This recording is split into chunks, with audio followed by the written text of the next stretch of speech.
এই যে ত্রয়োদশ সংসদ নির্বাচনের জন্য যারা এমপি নির্বাচিত হলেন, এদের অন্তরের মধ্যে যদি আল্লাহর ভয় ঢুকে, তাহলে জনগণের টাকা মারতে পারবে? জনগণের টাকায় আত্মসাৎ করে নিজের ঘর বাড়ি দালান কোটা এইগুলা করতে পারবে? বিদেশে পাচার করতে পারবে? নিজের জন্য ব্যবহার করতে পারবে জনগণের টাকা? হ্যাঁ, ভয় লাগবে কার? ইসলামের দ্বিতীয় খলিফাতুল মুসলিমিন ওমর রাদিয়াল্লাহু তাআলা আনহু যখন খেলাফতের আসনে, ওমর রাদিয়াল্লাহু তাআলা আনহু একবার রাতের বেলায় কাজ করছিলেন। এমন সময় ওনার আত্মীয়দের মধ্য থেকে কিছু আত্মীয়রা আসলো।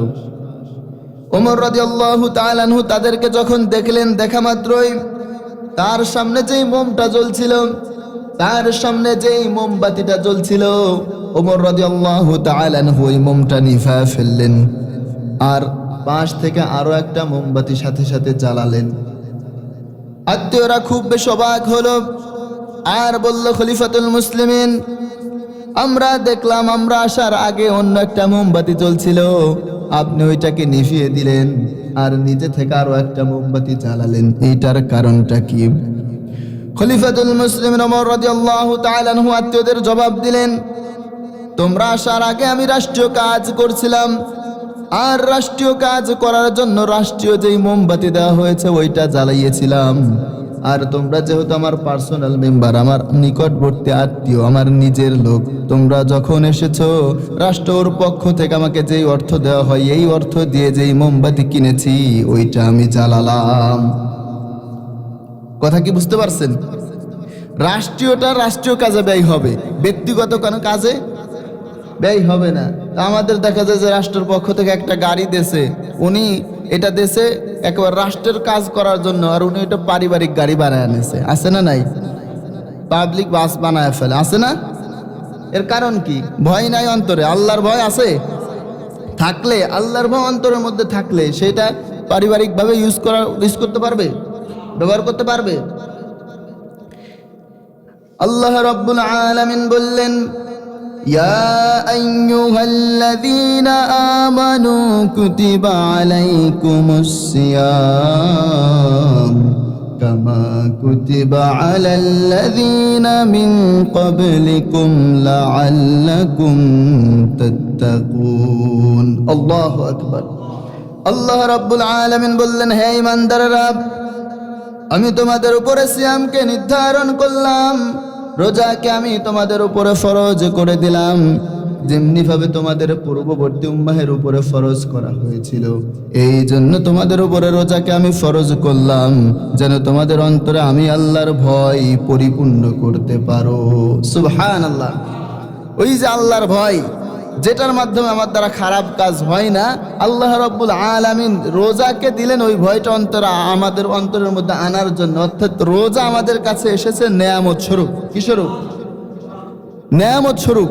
আল্লাহর ভয়, এটা যে কত বড় নেয়ামত। আমরা যদি জেনারেলি জিজ্ঞাসা করি যে আমাদের মধ্যে আল্লাহর ভয় আছে না নাই, প্রত্যেকে বলবে যে আছে, হুজুর আছে, আল্লাহর ভয় তো আমার অন্তরের মধ্যে একেবারে ভরপুর। না, এমনি একজনের জিজ্ঞাসা করে দেন যে তুমি কি আল্লাহকে ভয় করো? আল্লাহরে ভয় করি না, মানে আল্লাহরে তো ভয় করি। তো তুমি আল্লাহরে কেমন ভয় করো? দেখো না, আমার মুখে দাড়ি আছে, তো তুমি তো সুদও খাও। কার ওই বর্তমান সময় অনুযায়ী সুদ তো না, ইন্টারেস্ট একটু ওই খাওয়াই লাগে। বলতেছে তুমি তো অন্যের জমির আইলো ঠেলো। ও বলতেছে দেখো না, আমি যদি না ঠেলি, আমার পাশে যে আছে ও ঠেলে চলে আসবে না একেবারে। আবার সে তারা জিজ্ঞাসা করবেন তো তোমার মধ্যে কি আল্লাহর ভয় আছে? এ কি বলবে? আল্লাহর ভয় আছে, কিন্তু প্রকৃত পক্ষে আল্লাহর ভয় যদি তার অন্তরের মধ্যে থাকে, তাহলে তার কথা কাজ দ্বারা, তার চলাফেরা দ্বারা প্রমাণ পাবে যে তার মধ্যে আল্লাহর ভয় আছে। কিন্তু বলতেছে না আমার মধ্যে আল্লাহর ভয় আছে, আবার আকাম কুকাম যা আছে তাও কি করেই যাচ্ছে। এক লোক, আমি মাঝে মধ্যে উদাহরণ দেই, এখানে সম্ভবত বলছি, যে এক লোক ওই যে আমের বিচি, আমের আটি আর কি, ওটা লাগাইছে। লাগানোর পরে এটার বৈশিষ্ট্য হলো কিছুদিন পরেই তো ওইখান থেকে অঙ্কুরিত হবে, চারা দেখা যাবে, ঠিক না? তো 1-2 মাস হয়ে যায়, গাছ থেকে আর চারা বের হয় না। তো পার্শ্ববর্তী এলাকায় যে এই যে ডাক্তার ছিল, এই গাছ টাছ নিয়ে গবেষণা করে এটা নিয়ে আসছে, নিয়ে আসার পর বলতেছে দেখেন তো এত পছন্দ করে গাছটা লাগাইলাম, আটিটা লাগাইলাম গাছ হওয়ার জন্য, কিন্তু গাছ তো আর হয় না। তো উনি খুঁজছে ওইটা বের করছে, বের করার পর এভাবে জাকি দিছে, জাকি দিয়ে বলতেছে যে এইটা থেকে আর গাছে চারা গজাইতো না, চারা হবে না। কেন হবে না? তো এইটার ভিতরে যে অঙ্কুর আছে ওইটা হলো পচে গেছে। কি হয়েছে? পচে গেছে, যার ফলে ওই মাটির উপরে কি হয় নাই, গাছের চারা হয় নাই। এতটুকু কথা বুঝতেছেন না? যে ভিতরে আটির ভিতরে সাদা একটা অংশ থাকে না, ওইটা পচে গেছে, যার জন্য উপরে কি হয় না, চারা হয় না। তো ঠিক তেমনি ভাবে আমরা যারা তাকওয়ায় বিশ্বাসী, বলি যে আল্লাহকে ভয় করি, আল্লাহরে যদি ভয় করতাম তাহলে ওই গাছের চারা স্বরূপ আমার হাত পা দিয়ে, আমার কথা কাজে সব কিছু দিয়ে আল্লাহর ভয় প্রকাশ পেত। কথা ঠিক কিনা? কিন্তু দেখা যাচ্ছে ভিতরে তাকা হলো পচা, যার জন্য আমাদের কাজকর্ম দ্বারা বোঝা যাইতেছে যে চারা গজাইতেছে না। কথা কি বুঝেন? সবসময় একজন মুমিনের অন্তর ভয় থাকবে কার? কার ভয় থাকবে? আব্দুল্লাহ ইবনে ওমর উনি একদিন মদিনার উপকণ্ঠে বের হলেন। বের হওয়ার পরে এক রাখালের সঙ্গে দেখা হলো, আর উনি ভাবলেন যে রাখালের ইমানটা একটু চেক করা যাক, এই রাখালের ইমানটা পরীক্ষা করে দেখা যাক। রাখালকে ডাক দিলেন আর বললেন, ও রাখাল, দেখতেছই তো আমাদের একটা কাফেলা এসেছে, আমরা একদিন যাবত কিচ্ছু খাই না। ও রাখাল, তোমার এই ভেড়ার পাল থেকে আমাকে কি একটা ভেড়া দেওয়া যায় কিনা? আমি তোমাকে যথেষ্ট অর্থ দিব, আর এই ভেড়া থেকে কিছু পরিমাণ মাংসও তোমাকে দিব। ওই রাখাল বললেন, এই ভেড়াগুলার মালিক তো আমি না, আমার একজন মালিক আছে, ওই মালিকের কাছে পারমিশন নেওয়া ছাড়া আমি তোমাকে ভেড়া দিতে পারবো না। আব্দুল্লাহ ইবনে ওমর বললেন, তোমার মালিক থাকে কোথায়? সে বললেন, আমার মালিক থাকে পল্লীতে। আব্দুল্লাহ ইবনে ওমর বললেন, তুমি তো আছো মরুভূমিতে, তোমার মালিককে যে বলবা একটা বাঘে খেয়ে ফেলেছে, শ্রীগালে খেয়ে ফেলেছে, তোমার মালিক তোমাকে কিছুই বলবে না। কিন্তু ওই রাখালের ইমান এত বেশি দৃঢ়, বর্তমান সময়ের সাথে একটু মিলাবেন। ওই রাখাল আব্দুল্লাহ ইবনে ওমরকে বললেন, আমার মালিক তো থাকে পল্লীতে, কিন্তু আমার একজন মালিক আছে, আমি যেখানেই যাই আমার সেই মালিক আমাকে দেখতে থাকে। সব সময় দেখেন কে? এই টেন্ডেন্সি যদি আমাদের মধ্যে থাকে যে সব সময় আমাকে দেখছেন কে, দেখছেন কে, তো এই ভয় এই চিন্তা যদি আমাদের মধ্যে থাকে তাহলে পাপ কাজ হবে? পাপ কাজ হবে? হওয়া সম্ভব? যে আমি যা কিছু করি না কেন দেখেন কে, দেখেন কে? ওমর রাদিয়াল্লাহু তাআলা আনহু যখন খলিফা, ওমর রাদিয়াল্লাহু তাআলা আনহুর বৈশিষ্ট্য ছিল রাতের বেলায় বেরোতে যেতেন, রাতের বেলায় এলাকার মধ্যে ঘুরতেন যে কে কি করে ওইটা দেখার জন্য। ওমর রাদিয়াল্লাহু তাআলা আনহুর মতো খলিফা যদি হয় তাহলে খলিফা রাতের বেলায় ঘুমাবে, খলিফা জনগণ রাতের বেলায় ঘুমাবে, খলিফা পাহারা দিবে। আর যদি হিতে বিপরীত হয়, জনগণ এই খলিফার জ্বালায়, এই নেতার জ্বালায় অতিষ্ঠ হয়ে রাতের বেলায় ঘুমাতে পারবে না, খলিফা নিজে রাতের বেলায় ঘুমাবে। ঠিক কিনা? উমরের মতো খলিফা যদি হয় তাহলে কি করবে? জনগণ নাক ডাকে ঘুমাবে, যে জানে তো আমার পাহারা দেওয়ার জন্য আছে খলিফা। আর যদি হিতে বিপরীত হয় তাহলে ওই খলিফার জ্বালায় অতিষ্ঠ হয়ে বাড়ি থাকতে পারবে না, পুলিশ পাঠানোর সম্ভাবনা আছে। এই নামাজ কালাম পরে জঙ্গি রে, একটু একটু দাঁড়িয়ে আছে, দাঁড়িয়ে থাকলে এই জঙ্গি, ওর জ্বালায় অতিষ্ঠ হয়ে ও তো পুলিশ পাঠাবে, এই ভয়ে সে কি করতে পারে না, বাড়িতে ঘুমাইতে পারে না, ওর নাকটাকে ঘুমায়। কিন্তু ওমরের মতো খলিফা যদি হয় তাহলে খলিফা রাত্রেবেলায় পাহারা দিবে আর জনগণ নাকটাকে ঘুমাবে। ওমর রাদিয়াল্লাহু তাআলা আনহু রাতের বেলায় বের হলেন। বের হওয়ার পর একটা বাড়ির পাশ দিয়ে যাচ্ছিলেন, ভিতরে মা আর মেয়ে কথা বলে। ওমর রাদিয়াল্লাহু তাআলা আনহু তাদের কথোপকথন শুনছিলেন। ওই মেয়েটির মা বলছে দুধের মধ্যে পানি মিশানোর জন্যে। ওই মেয়েটি বললেন, আমরা যদি এই দুধের মধ্যে পানি মিশাই আর যদি ওমর জানতে পারে আমাদের কিন্তু গর্দান থাকবে না। ওই মেয়েটির মা বললেন, ওমর তো দেখছে না। সাথে সাথে মুহূর্তের মধ্যে বললেন, ওমর তো দেখে না, কিন্তু ওমরেরও যিনি রব, আমারও যিনি রব, তিনি কিন্তু আমাদেরকে দেখে। কার ভয়? কার ভয়? ওমর রাদিয়াল্লাহু তাআলা আনহু এত বেশি ইমপ্রেস হলেন, এত বেশি পছন্দ করলেন, নিজের বড় ছেলে আব্দুল্লাহর জন্য ওই মেয়ের বিয়ের জন্য প্রস্তাব পাঠালেন। সুবহানাল্লাহ বলি। বুখারী মুসলিমের সহিহ হাদিস যে নিজের বড় ছেলে আব্দুল্লাহর জন্য, মেয়েটার চাল চুলে তেমন ভালো না, কিন্তু অন্তরের মধ্যে ভয় কার? ওই বিয়ের ক্ষেত্রে এখন আমরা কি দেখি? এগুলা দেখি নাকি? আল্লাহর হাবিব সাল্লাল্লাহু আলাইহি ওয়াসাল্লাম বলে, তুনকাহুল মারআতু লিআরবাআ, বিবাহের ক্ষেত্রে সাধারণত 4টা জিনিস দেখা হয়। 1 নাম্বার হলো লিমালিহা, সম্পদ দেখা হয়। 2 নাম্বার হলো আলি জামালিহা, সৌন্দর্য দেখা হয়। 3 নাম্বার হলো আলি হাসবিহা, বংশমর্যাদা দেখা হয়। আর 4 নাম্বার হলো আলি দ্বীনিহা, দিনদারিতা দেখা হয়। আল্লাহর হাবিব সাল্লাল্লাহু আলাইহি ওয়াসাল্লাম শেষে যে বললেন, ফাজফার বিজাতিদ দ্বীন, ওই বাকি 3টার চেয়ে 4th নাম্বার যেটা দিনদারিতা, ওইটাকে তোমরা বেশি প্রাধান্য দাও। দিনদারিতা না থাকে, যদি বাকি 3টা থাকে, সৌন্দর্য আছে, বংশমর্যাদাও ভালো, টাকা পয়সাও আছে, কিন্তু নাই দিনদারিতা।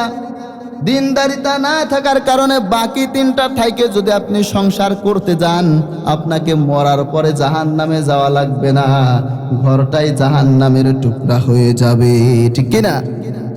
আর যদি বাকি 3টা নাও থাকে, দিনদারিতা যদি থাকে, দুনিয়াতে আপনার ঘরটাকে জান্নাতের টুকরা বানাবেন কে? এই যে হুজুর একটা তাবিজ দাও তো, হুজুর বউ কথা শোনে না, আমার সে খাটের কোনায় বসতে চায় না। আপনার কাছে বসবে কি? দিনদারিতা নাই তো, দিনদারিতা নাই, আপনার কথা শুনবে কিভাবে? সে দিনদারিতা না থাকলে কথা শুনবে? কথা শোনার তো কথা না। তো যেটা বলছিলাম যে তাকওয়া, আল্লাহর ভয়, এটি যদি কারো অন্তরের মধ্যে থাকে, তাহলে তার দ্বারা কোনো খারাপ কাজ হবে? খারাপ কাজ হতে পারে। এখন কথা হলো, আপনি একজনকে পছন্দ করছেন, আপনার দ্বারাই সে শক্তি জোগাড় করতে পারছে। এবার তার মধ্যে যদি আল্লাহর ভয় না থাকে, তাহলে এর দায় আপনাকে নিতে হবে কি হবে না? কথা কয় না, হবে কি হবে না? আপনি এই একজন এই পাশের বাড়িতে চুরি করবে, এই চুরি করার জন্য আপনারা পাহারাদার হিসাবে রেখে গেছে যে, মনি তুই দেখে তো, যদি কেউ আসে আমার নক করবা, আমার ইশারা দিবা, আমি সাথে সাথে বাইরে চলে আসবো। কথা বুঝিয়েন, তুমি আমার সাথে সাথে জানাও, আমি বাইরে চলে আসবো। আচ্ছা বলেন তো, এই 2জনই সমান দোষে দোষী কিনা? কথা কি বুঝেন? 2জনই কি সমান দোষে দোষী? তা আপনি একজনের চুরি করার সুযোগ করে দিলেন, আপনি একজনকে কি করলেন? চুরি করার সুযোগ করে দিলেন। তো সে চুরি করে যতটুকু দোষী, আপনি তো সুযোগ করে দিও ততটুকু দোষী। কথা ঠিক কিনা? সে করে যতটুকু দোষী, আপনি সুযোগ করে দিয়েছেন, আপনিও ততটুকু দোষী। কিন্তু সব কিছুর ঊর্ধ্বে যে আল্লাহর ভয় যদি থাকে অন্তরের মধ্যে, তাহলে সেটা করতে পারবে? রাষ্ট্রীয় সম্পদ নিজের কাজে ব্যয় করতে পারবে? এই কথাগুলো বারবার বলতেছি। কেন বলতেছি? কারণ এখন এমন একটা সময় আসছে যে আমাদের সব দল থেকে বিভিন্ন জায়গায় বিভিন্ন পর্যায়ে আমাদের নেতা তৈরি হয়েছে। কথা ঠিক কিনা? আমাদের কথা কিন্তু এইখানে সীমাবদ্ধ থাকে না। আপনারা যে শুনতেছেন, এর সাথে সাথে কয়েক হাজার মানুষ, মাঝে মধ্যে লাখের উপরে মানুষের কাছে পৌঁছে যাচ্ছে। তো কথা হলো এই, আল্লাহর ভয় যদি অন্তরের মধ্যে থাকে, তাহলে তার দ্বারাই রাষ্ট্রীয় সম্পদ লুণ্ঠন হওয়া সম্ভব। আবু বকর রাদিয়াল্লাহু তাআলা আনহু যখন খলিফা, আবু বকর রাদিয়াল্লাহু তাআলা আনহুর ছেলেমেয়েরা ওনার কাছে আবদার করলেন যে আমরা সারিদ খেতে চাই। সারিদ ছিল তৎকালীন সময়ে সবচেয়ে জনপ্রিয় একটা খাবার। সারিদ খেতে চাই। আবু বকর রাদিয়াল্লাহু তাআলা আনহু বললেন, আমি যে তোমাদেরকে সারিদ খাওয়াবো, ওই পরিমাণ অর্থ আমার কাছে নাই, অর্থাৎ আমি তোমাদেরকে সারিদ খাওয়াতে পারবো না। কিন্তু 1-1.5 মাস হওয়ার পরে আবু বকর রাদিয়াল্লাহু তাআলা আনহুর বাড়িতে একদিন দেখলেন যে সারিদ রান্না করা হয়েছে।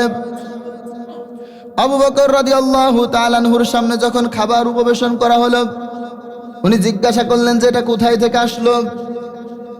আমার পরিবারের মধ্যে যেই পরিমাণ অর্থ আমি দেই, ওইটা দিয়ে তো সারিদ এইটা রান্না করা সম্ভব না, কিভাবে আসলো?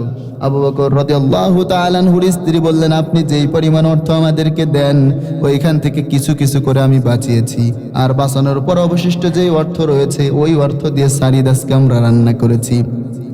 আবু বকর রাদিয়াল্লাহু তাআলা আনহু আর খাবার খেলেন না। উনার যে মন্ত্রী পরিষদের লোকেরা ছিল, তাদেরকে ডেকে বৈঠক করলেন আর বললেন, হাই হাই, তোমরা জানো নাকি আবু বকরকে যেই পরিমাণ অর্থ তোমরা দাও, আবু বকরকে যেই পরিমাণ অর্থ দাও তার পরিবার চালানোর জন্য, ওইখান থেকে আবু বকরের বাড়িতে এই পরিমাণ অর্থ বেঁচে যায় প্রতি মাসে, যেইটা দিয়ে একদিন শাড়ি রান্না করা যায়। অর্থাৎ আগামীকাল থেকে আমাকে যেই পরিমাণ অর্থ আমাকে বেতন রাষ্ট্র কোষাগার থেকে বেতন দেওয়া হয়, ওইখান থেকে শাড়ি রান্না করা যায়, এই পরিমাণ বেতন কমায়ে দিবা। ভয় কার বলেন তো? আল্লাহর ভয়, যে আমারে যে পরিমাণ দেওয়া হয় ওইখান থেকে কি করবা? কমায় দিও। আর আমাদের 5 বছর ক্ষমতায় যেতে না যেতেই বাংলাদেশে তার টাকা রাখার কোনো ব্যাংক আর ফাঁকা নাই, টাকা এবার বিদেশে রাখে, আছে না নাই? আল্লাহর ভয় যদি থাকতো তাহলে এটা করতে পারতো?